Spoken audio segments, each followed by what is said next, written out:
Wilshere. Goes to Wilshere, Giroud on the Wilshere, back to Giroud into Wilshere. Oh, that is simply magnificent. What a move. Fala pessoal, sejam muito bem-vindos ao Not Soccer. Eu sou o Pente e eu tô aqui para mais um vídeo do Guia da PL 25-26, uma série de vídeos curtinhos que a gente está produzindo para contextualizar todos os 20 times da Premier League. Nesse aqui eu vou falar sobre o Nottingham Forest, mas antes eu queria pedir o seu like, a sua inscrição e que você vire membro no canal. É uma forma de prestigiar o nosso trabalho e estar mais próximo da nossa comunidade. Vamos lá. O recorte recente do Nottingham Forest é uma maluquice. Na temporada 22-23, que é quando eles conseguem um acesso, eles contratam 30 jogadores novos, literalmente 30. Sem grandes vendas, a gente está falando praticamente de um investimento de 200 milhões de euros. Chegam nesse recorte aqui, principalmente Morgan Gibbs-White e Neco Williams, que são caras que fazem parte de uma história um pouco mais prolongada do time na primeira divisão, mas a lista de jogadores que não tem tanto sucesso assim é bem maior, naturalmente.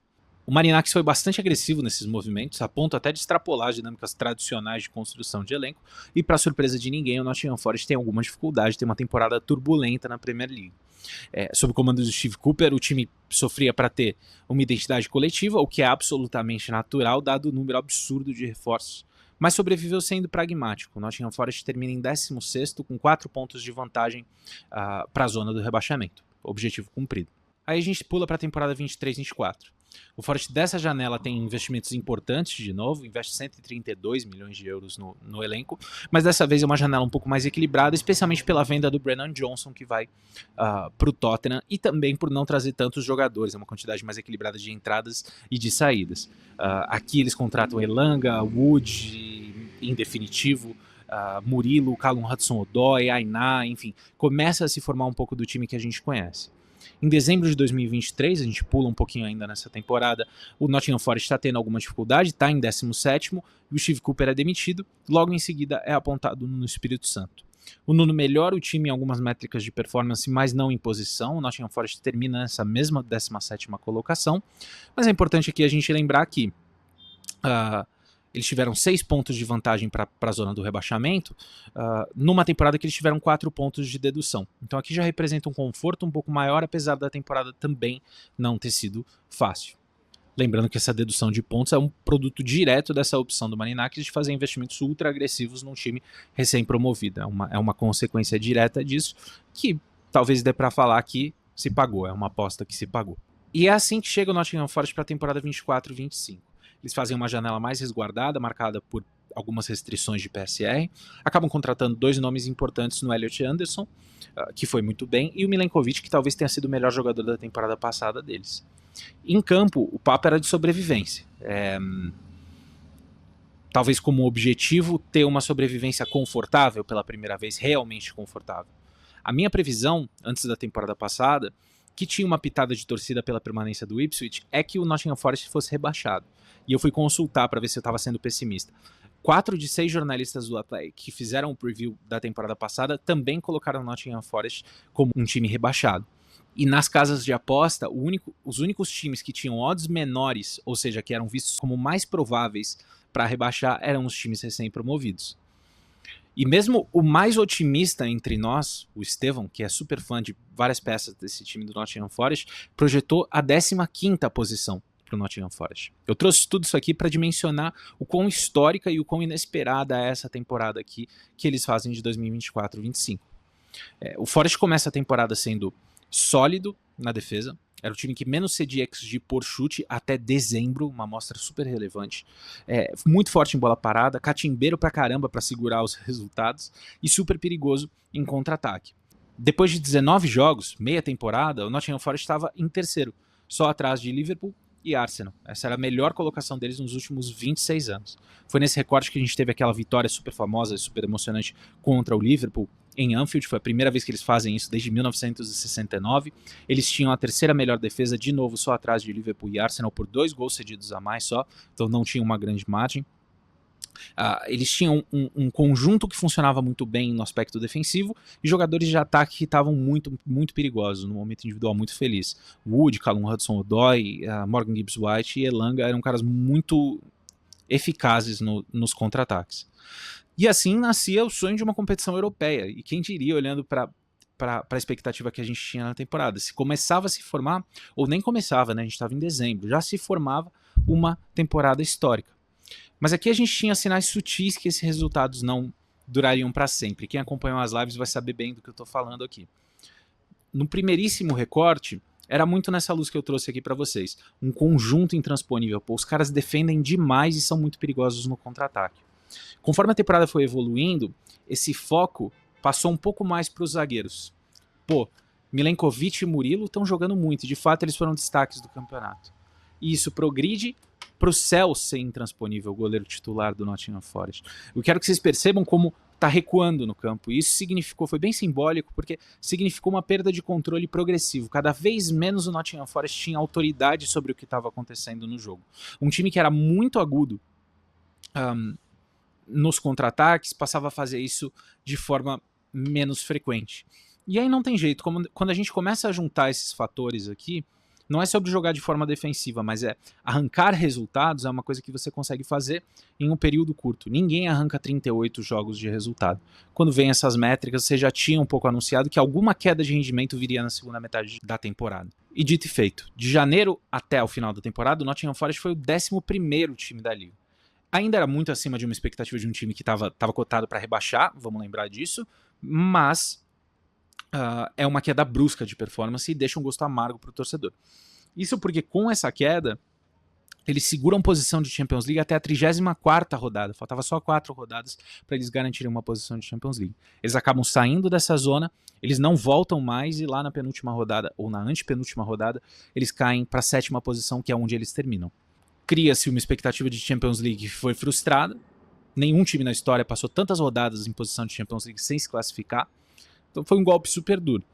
Mas não foi um golpe repentino, é isso que eu quero reiterar aqui. A frustração aumenta, pelo menos da minha ótica, quando a gente olha o aspecto tático do que foi feito na temporada.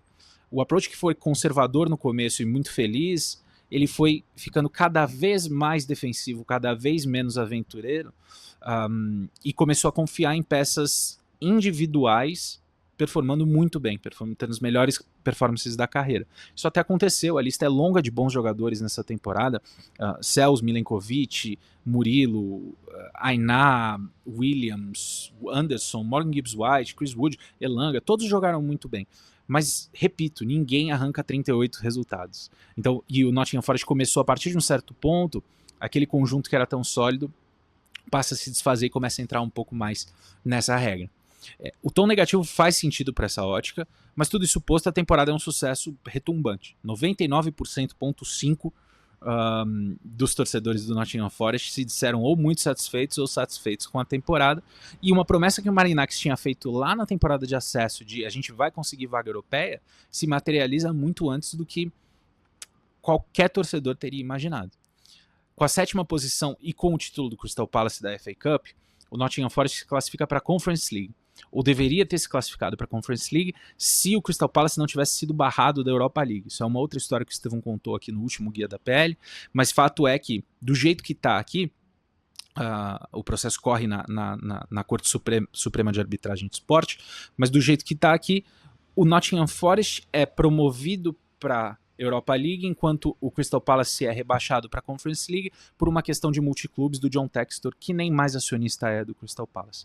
Inclusive, algumas peças do Crystal Palace acusam o Marinakis de acelerar ou de acirrar um pouco esse processo aqui em benefício do Nottingham Forest. Só a título de curiosidade aqui. E é assim que a gente chega na janela 25-26. Excedendo toda e qualquer expectativa do time na temporada passada, com um grande trabalho do Nuno, que foi cotado inclusive para ser técnico da temporada, mas mesmo assim com uma notinha melancólica no final da temporada. E já é uma janela movimentada. A gente viu o Newcastle vindo e pegando o Elanga, uma peça-chave nesse modelo de jogo aqui de contra-ataque e tal. O Tottenham vem e pega o Gibbs-White, mas não leva. E aqui é uma outra novela fora de campo que o Tottenham persuadiu o jogador, convenceu o jogador de se transferir, foi lá e ativou uma cláusula no contrato do Morgan Gibbs-White junto ao Nottingham Forest, uma cláusula de rescisão. Mas esse valor dessa cláusula não seria de informação pública e, portanto, o Nottingham Forest fala: como que você sabe dessa cláusula? Você obteve essa informação de forma ilegítima, ilegal, portanto, eu não aceito a ativação da cláusula de rescisão. No começo, quando eu li essa notícia, eu falei, puta, eles querem 1 ou 2 milhões a mais, mas no final o que acontece é a renovação do contrato do Morgan Gibbs-White. É uma notícia muito grande, teria sido uma venda que seria um baque para o Nottingham Forest, melhor jogador, principal referência criativa e tal, e teria sido uma venda barata, olhando para os comparáveis do mercado e para o quão importante é o Morgan Gibbs-White para esse time. Foi anunciado de uma forma bem engraçada, que até motiva a nossa thumb, que é numa entrevista que o Morgan Gibbs-White fica de braço cruzado, agradecendo o Mr. Marinakis 10 vezes por minuto, e o Marinakis fica ali do lado, assim, olhando meio com cara de bravo ou de orgulhoso, não dá para decifrar muito. Enfim, de qualquer forma, é um grande episódio para o Nottingham Forest, mais uma curiosidade de janela, e aí a gente tem outras saídas de menor importância, o Danilo saiu, o Sousa saiu, enfim, tem outros caras que acabam saindo. Na parte de recrutamento, de relevante, a gente tem aqui o Ndoi, que foi anunciado hoje, como reposição do Elanga por 42 milhões do Bolonha, e a gente tem o Igor Jesus, Jair, que vem do Botafogo para o Nottingham Forest, como opção de centroavante e zagueiro, respectivamente. O rumor é que o clube ainda vai atrás de mais um ponta, um goleiro e um lateral esquerdo. Teve também algum barulho com o Issa, mas eu acho improvável, dada a situação ali com o Newcastle e com o próprio Brentford, que está resistente em vender mais jogadores, especialmente um jogador dessa importância. E aí a gente vai para uma provável escalação da temporada. A gente tem no gol o Cels como dono da posição, renovou o contrato. Como eu falei, tem uma possibilidade de um goleiro reserva vir aqui. Então a posição do Carlos Miguel talvez esteja em disputa. Pela direita a gente tem o Ainá e pela esquerda a gente tem o Williams, 2 jogadores excelentes da temporada passada, e a zaga tem dono, Murilo e Milenkovic, são intocáveis. Como opção a gente tem Jair, Morato e o Boli como talvez uma opção terciária, mas de menos protagonismo. No meio a gente tem o Yates, que é uma figura de liderança nesse elenco, com a opção dele sendo o Domingues. E pela esquerda, pelo outro lado do meio de campo, a gente tem o Anderson, que foi excelente nessa temporada, dividiu um pouco da carga criativa com o Morgan Gibbs-White, jogador super interessante para a gente ficar de olho para essa temporada. E como opção eu tenho o Sangaré e o próprio Morgan Gibbs-White, que foi empregado nessa posição algumas vezes ao longo da temporada. Como camisa 10 a gente tem o próprio Morgan Gibbs-White e o Anderson pode ser reposição dele, tem um pouco desse viés criativo. Pela esquerda a gente tem o Callum Hudson-Odoi, ponta agudo, foi importante na temporada, e como opção o próprio Domingues, talvez aqui, como eu falei, venha mais reforço. Pela direita o Ndoi, para a reposição do Elanga, e o Jota Silva, um jogador competente de elenco que entra, contribui bastante. Para centroavante a gente tem o Chris Wood, o Igor Jesus e o Awani. São 3 opções de características relativamente diferentes. Eu suspeito que o Wood, especialmente nesse começo, mantenha a titularidade. Em termos de expectativa, eu suspeito que o objetivo vai ser tentar beliscar alguma vaga europeia de novo, mas eu acho que vai ser puxado fazer isso. Na temporada passada a gente teve, sejamos objetivos nessa conversa, 2 times a menos do que normalmente a gente tem nessa equação, no United e no Tottenham, que implodiram e terminaram em 15º e 17º, respectivamente. A tendência é isso não acontecer de novo, então a gente teria 2 times a mais que brigam por ali. E foi uma temporada de soluços, de oscilações dos times mais tradicionais, que acabam até terminando à frente do Nottingham Forest, mas mesmo assim a dinâmica do campeonato tende a mudar. E até dos projetos médios grandes. Então eu vejo, além do Big Six, eu vejo obrigação do Newcastle e do Aston Villa terminarem à frente, e eu vejo outros bons projetos do campeonato também com condições de competir e eventualmente até terminar à frente. Um Brighton, um Crystal Palace e outros caras desse tipo. Então assim, pessoalmente eu vejo com naturalidade uma queda de região na tabela. Eu acho que terminar perto da 10ª colocação já seria uma temporada super positiva, e eu não estaria totalmente surpreso se a gente visse o Nottingham Forest na metade de baixo da tabela. Não estou falando de rebaixamento mais, então mudou a luz como a gente olha para esse projeto, mas ao mesmo tempo eu acho também que a temporada passada foi um outlier, foi uma temporada muito positiva. Acho que a gente tem que lembrar que o Nottingham Forest fez mais do que esperado, mais do que o possível. Em um time cujo modelo de jogo já não funcionava tão bem nesse recorte final, lembrando que a gente falou na segunda metade, 11º time do campeonato, eu acho que pra gente ver o Nottingham Forest repetir esse tipo de campanha que a gente acabou de ver, ou a gente vai ver uma transformação coletiva muito grande, uma reinvenção coletiva muito grande, ou a gente vai ter que ver explosões individuais absurdas para isso se repetir. Não é a minha expectativa. Enfim, espero que vocês tenham gostado, fiquem ligados que amanhã tem mais. Um abraço.